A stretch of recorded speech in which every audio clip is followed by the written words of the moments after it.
What is up, watch friends? Welcome to another episode of Talking Timepieces with Tony. I'm Tony. Today's Friday. You know what that means. It's the Q&A. I hope everyone had a great week and you're going to enjoy the weekend. And if you have to work on the weekend, that sucks. But anyway, I hope you had a good week. Today I am wearing my Rolex OP 36 millimeter 6.5 inch wrist, turquoise style. Love this watch. Every week we do the Q&A on Friday. So for those of you who don't know, new subscribers, whatever, every Friday we do a Q&A. So all you have to do if you want to participate in the Q&A, just ask your question in the comments section below, and we'll feature it on an upcoming Q&A. So with that, got some questions today. Let's get started. All right, first one comes from JH-IL5SB.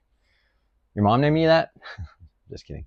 I agree with you regarding the blue dial white gold Pepsi, but the older reference 116719 BLRO has the same color configuration as the steel Pepsi, but sells for about 30 to 33K on the secondary market. So the question is, would it be a better deal to pick up the white gold for only a few dollars more and have the same aesthetic? Well, the 116719 has a black dial. The 126710 has a blue dial. That's the primary difference between those two. So it's not really the same aesthetic. I think some people change the dial on those, but and also with the 126, you're going to get an upgraded movement, and you're going to get, it's a slightly different case. But it's up to you what you want, if you want the black dial or the blue dial, if it was me, I don't know, I'd go with the new one, just because that's me. But I wish you the best of luck with that. Thanks for your question, man. This one comes from Andrew Prez 777. My new Rolex Submariner feels crunchy when winding it. Any clue what it is? Okay, when you say new Rolex Submariner, are you talking about new? You bought it from the AD? Because that's what I assume when I read this. Or did you buy it new pre-owned? Or did you buy it used from a secondary? I don't know, man. But if it's new, take it back to the AD. Pretty simple. It's under warranty. If you bought it from secondary, if it has a warranty on it, send it back. It should have a warranty on it. Pretty simple. Some other people commented on that too, but we won't respond to those. But best of luck with that, man. Sean Miller 7187. Hey, what's up, Sean? How you doing? Mr. Tony, I have a question about water resistance. I own a Tissot PRX chronograph Panda dial. Love the watch. I was comparing it to the Rolex Daytona. Really? Both watches have a water resistance rating of 100 meters. How can this be? The Daytona has a screw-down crown and pushers, where the PRX doesn't have screw-down anything. One would think the Rolex would have a better rating.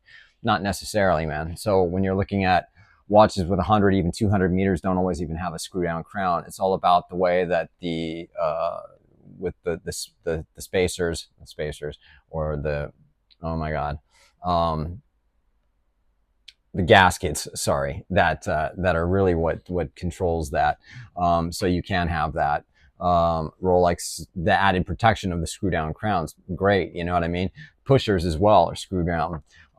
So, I would trust that more than the Tissot, but at the same time, there are plenty of watches that have 100-meter depth ratings that don't have screw down crowns. Look at the Cartier Santos has 100 meters, I believe. Is it 50 meters or 100 meters?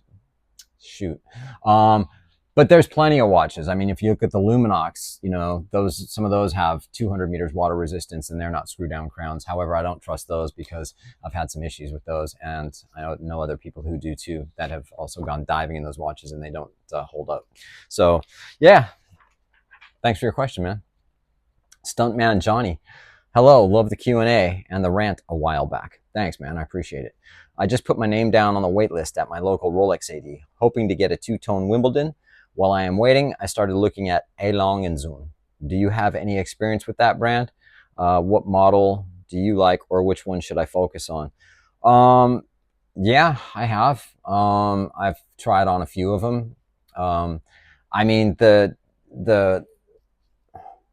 like basic stuff, man. So the 1815 in rose gold, is a nice looking watch. It's manual winds. Not always a big fan of manual wind. I do like automatic too, but I do like the manual wind. So I like the 1815. There's the Saxonia. There's a bunch of different ones that are pretty cool. But Long A aren't really like on the top of my list or radar if you know, spending the money. But still, very nice watches, man. Good luck with that Rolex Wimbledon as well. Sorry, I'm extremely tired today. Sorry about that. Next one from Joe Giz 64. Congrats on the anniversary. I finally pulled the trigger on a Zodiac Super Seawolf, white ceramic on green rubber. Talk about another underrated brand. Nice piece for the summer. Do you still have your Zodiac? Yes, I do. In fact, it's right here. I put a white strap on it, and you know, it came with the green tropical strap. Yeah, very underrated. I believe the movement on this is the STP 1-11 in-house movement. They're owned by the Fossil Group, but actually a really good watch. Ceramic, and the ceramic is casing actual steel, so it's not entirely 100% ceramic because it is stainless steel as well. So yeah, it's a great watch. Great summer watch. Great dive watch. Thanks for your question, man. Bathroom Guy 614. Hey, Bathroom Guy 614. Happy Friday, Tony. Happy Friday, Bathroom Guy 614. Thanks for taking my question. Unfortunately, I'm being laid off from my job later this year. Oh, dude, that sucks. I'm sorry to hear that, man. I would like to enter the field of luxury watch sales, but I don't have any experience in the jewelry or watch industry besides being a fan and collector. What advice would you have for someone trying to break into the business side of selling fine timepieces? Thank you.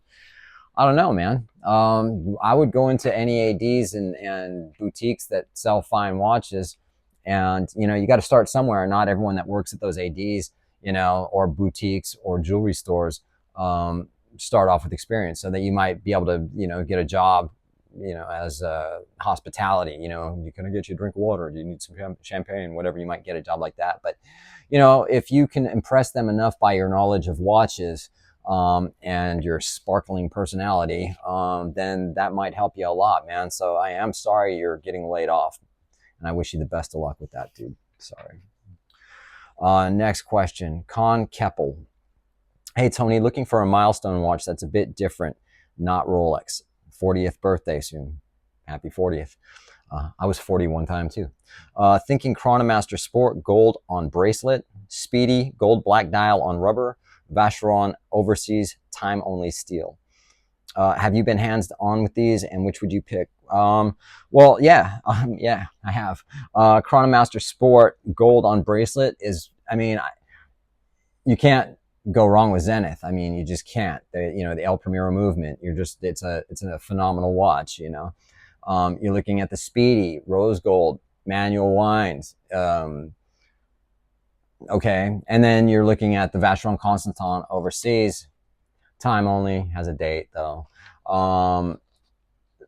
Me, I would go with the Vacheron, 100% hands down. The only reason is that I would go with the Zenith Chrono, but the thing is that I can't. That's too much gold for me, you know. So the stainless steel Vacheron, perfect.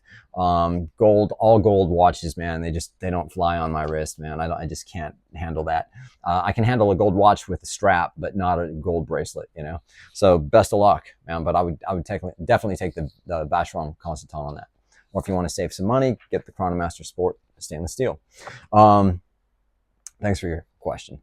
Papa Giorgio 87. Hey, Tony, what are your thoughts about Patek Philippe sports watches? I tried on the 5990 Nautilus, and it felt so light and cheap compared to Rolex.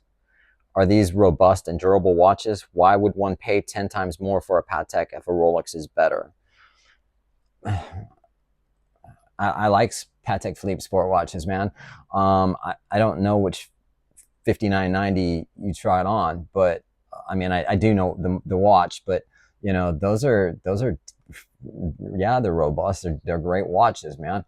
I wouldn't say a Rolex is better. I mean, you know, the Pateks can be more handmade, more hands-on. You know, Rolex is mass produced, you know, but they do make, you know, Rolex obviously makes really solid watches and +2 -2 seconds a day. Patek, great watches again. You know, I mean, it's apples and oranges. Although I've done comparison videos of Rolex versus Patek and whatever. If you look back in my back catalog a little bit, but you know, can't go wrong with the Nautilus, man. But yeah, maybe some of my other viewers would like to chime in on that one. Thanks for your question, dude. Sanchise 32, considering a Zenith Pilot from Joma Shop for 32% off. What are your thoughts? Enjoy your videos. Thanks, man. I appreciate it. Yeah, I mean, if you can get the Pilot for 32% off, awesome. Getting it at Joma Shop, no bueno, man. I wouldn't do it. Not at all. Spend the extra money, man. If you've got that kind of dollar to spend on a watch, buy it with the warranty. You're not going to get a factory warranty from Joma Shop. You're going to get a Joma Shop warranty. And Joma Shop sucks.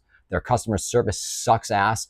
I mean, if you have any issue with that watch whatsoever, you're going to, I don't know, I hate to say it, man, probably going to be in a little bit of trouble. And, you know, if I was going to shop at Joma Shop, which I used to, but I've had multiple problems with them, but I would never spend more than $1,000 at Joma Shop. So anything above $1,000, no, I would spend the extra money, man. Just, you know, it's worth it. You know, if you really want that watch, man, make sure you just get it at the AD and get the freaking warranty, you know, the factory warranty. You know, people are going to sit there and, oh, there's nothing wrong with Joma Shop. You know, well, for the most part, you're going to get a watch that's not going to have a problem, you know, but if you do, then you're going to have a problem if you have a problem. You know what I mean?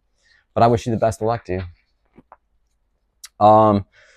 Inside the buy side. Okay. Okay. Congratulations on the anniversary. Thanks, man. Sharing your life with someone you love and who loves you is really what it's all about. In the last video, you answered a question about insurance and made a statement that cracked me up. I've replayed it a few times. Anyway, so let me see where your question is. Okay, I don't understand why we pay a premium for complications that we'll never use. Day, date, dual time are both utilitarian. Perpetual calendar, power reserve, a tourbillon. Tourbillon's not a complication, man. And even a chronograph to me, not so much. At the beach, I ain't timing my 15-year-old daughter surfing a sick break. What are your thoughts about complications? Well, it just depends, man. You know, it's one of those things, and you're paying for, you know, if you have complications, whether it's a chronograph, whatever it is, you know, power reserve, whatever.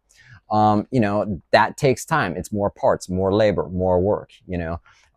It all goes into it. It's like buying a car. It's like, why would I buy a car with these rims when I don't like those rims? Well, then you don't buy the car with those rims. You know what I'm saying? So complications are absolutely important to people that do use them. You know, you might not use a chronograph, but a lot of people do.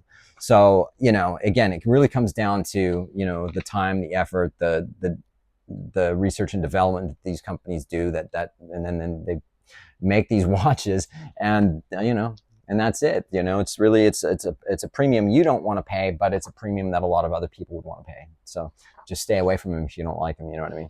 But appreciate your question, dude. This is from Matthew. Sorry, dude, I didn't get your last name on here. You've been asking me questions on Instagram. By the way, for questions, I prefer it if you leave them on the comment section below, not Instagram, but I appreciate it.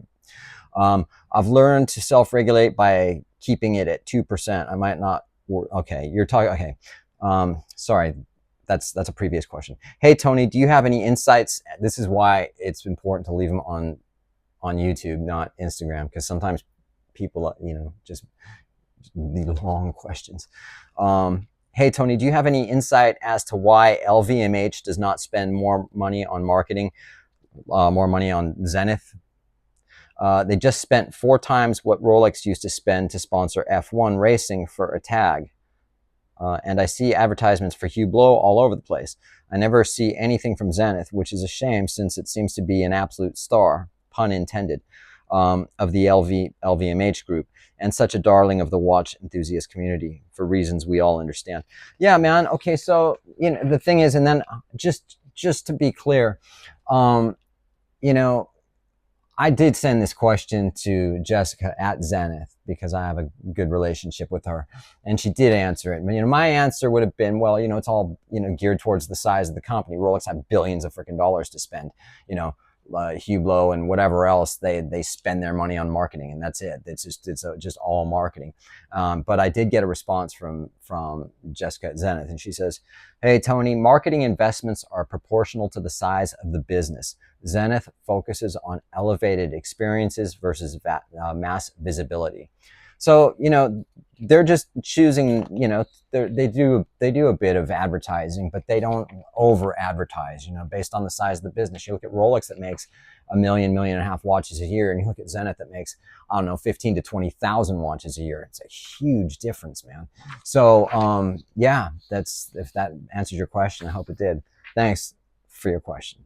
This next one comes from JJJ FFFP. What's up, dude? Hey, Tony, question. What are your thoughts on the Breitling Super Ocean Heritage? It's one of the few watches I've actually done the dreaded rebuy on. I love that watch. Also, what are your thoughts on the Hamilton PSR Pulsar? It's a watch I never cared about, but now I'm obsessed with its weirdness. Also, I wanted to say you seriously seem happier and younger since you met your fiance. I'm so happy for you. As a fellow married guy, there is literally nothing better. Having a co-pilot to plan and execute life with is the best. Guys that talk down about it, either sacks of shit or just really unlucky, in my opinion. Cheers from Florida. Hey, thanks, man. Appreciate it. Breitling Super Ocean Heritage it's a nice watch. I wouldn't buy it, but it's a nice watch. And I think for people that are Breitling fans, it would be like sort of almost a must have for Breitling. You know what I mean? So yeah, I don't have any grief, anything against it. Hamilton PSR Pulsar, not really into those, man. Not at all. I kind of find them, it's probably just like you did, ugly and weird and whatever, but digital displays and all that's not my thing. A little Casio for $20 on Amazon would suffice for me as far as or a G-Shock, whatever, you know what I mean? That's fine, but not that one, not the Hamilton. Thanks for your question, though. I appreciate it, man. Legal 3109. Hey, Tony, what are your thoughts on micro brands? Micro brands are cool, depending on what the brand is. Some of them, they're great, but the problem is this: if you buy from a micro brand, it depends on how long they've been in business for, what their marketing plan, how much money do they have, what are they doing?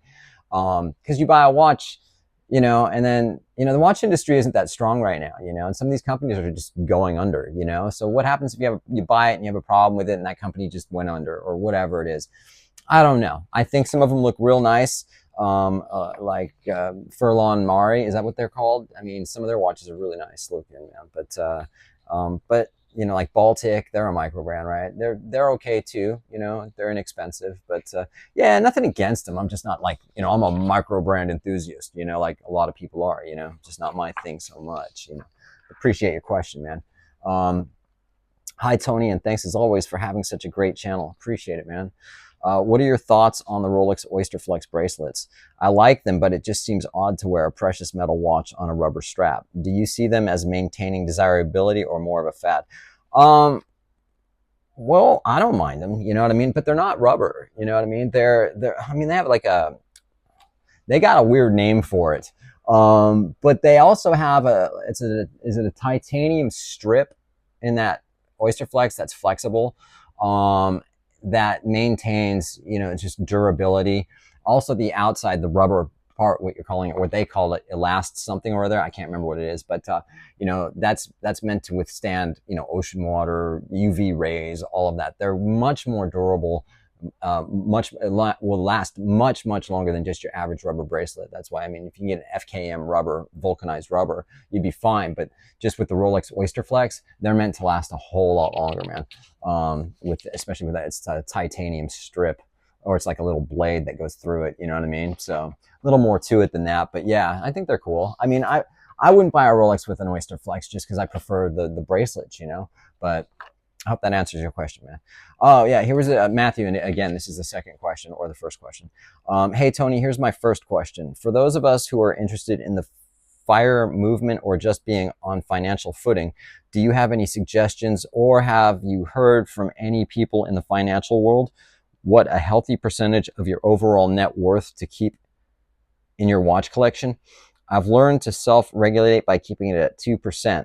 I might not worth I might not worth, but curious what others might be doing. Whatever, you're talking about your percentage and what you should spend on watches. I don't know, man. I can't answer that. I'm not going to. But maybe some of my viewers have a answer for you on that one. All right. I appreciate it. Michael DeMarco, hey dude, what's up? I was wearing your watch, actually yesterday. Love your watches, man. DeMarco watches. Tony, great video as always. Thanks, dude. Hope the back feels better soon. Thanks, man. I'm working on it. Why do you think most luxury brands don't offer quick change options on their bracelets? So many micro brands offer it, and it's such a time save. This question popped into my head when I was changing the bracelet on my Breitling and put it back on, and it took 20 minutes, and I was very frustrated and scratched the lugs. Very frustrating. It is very frustrating. And I agree with you. Cartier's kind of started with their Santos, man. They have the best mechanism for quick release and all that, and changing links. It's super easy. I know more brands are doing it now, but a lot of brands that they already have kind of the way that their bracelets are. They're just slow to catch up. I think it's going to change a little bit better in the future. Don't think it's going to be such a it is such a chore to change bracelets sometimes, man, and change links. I hate doing it on bracelets. I hate it with a passion. But yeah, I agree with you. Thanks a lot, Mike. For Doggy Family 181. Hi, Tony. Always enjoy your Q&A. Thanks. Thank you, man. I've submitted a few times on your Q&A in the past on Rolex, but now I'm trying to create more diversification, and recently I purchased the new Parmigiani Tonda GMT with a green teal dial, which looks really awesome. A unique and subtle look, and GMT function is great. Love it so far, and appreciate your view on this watch and Parmigiani Fleury in general. Thanks, and keep up your great channel. Thanks, man. Appreciate it.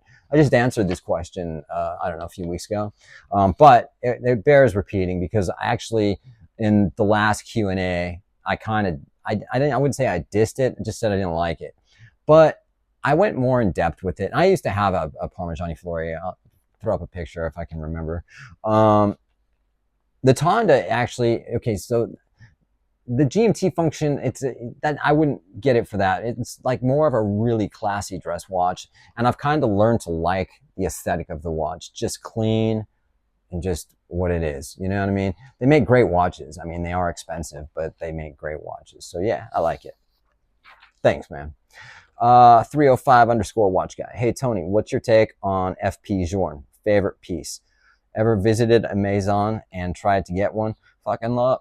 Pardon my language. Can't do that. I get demonetized.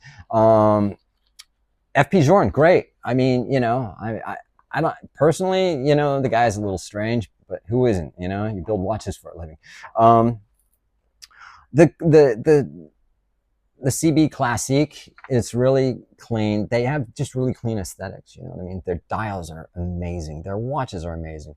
The Elegante is like, genius, I think, in the way that they came up with that quartz movement, how that works. And if you guys don't know, you should check it out. Yeah, I love FP Journe. I just really, I haven't tried to get one. I don't think I would ever get one, only simply because if I went to there's a cat in the back. If I went to the Maison, or if I went to a boutique to try, I don't think I would have a chance, but the one that I like, you're looking at on the secondary market, $127,000 or so, $130,000. A lot of money, man.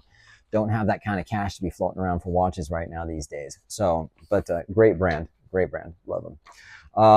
Last question, Mr. Magoo 33. Hi Tony, enjoying your video content. Thanks. Appreciate.